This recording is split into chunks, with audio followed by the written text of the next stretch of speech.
ఏం చేసేది, మన టైం అలా ఉంది. ఏంటి పురుషత్వం? ఏంటి ఆయన ఎత్తురు మరకలు? ఫ్లైట్ లోంచి కింద పడ్డానంటే.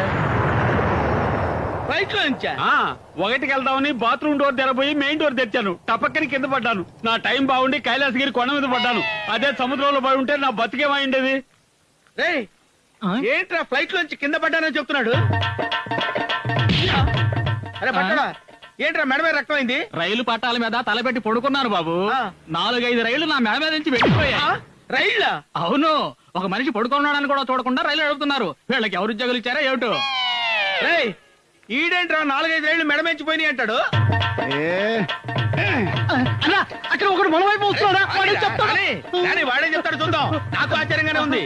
ఒక ఎదుగా బెరగరు. ఏంటన్నా ఏం లేదు, ఏదో అడగబోయారు? ఏమి లేదు లేవయ్యా. లేదనా, షర్ట్కి ఎందుకు బురదైందనే కదా అడగబోయారు.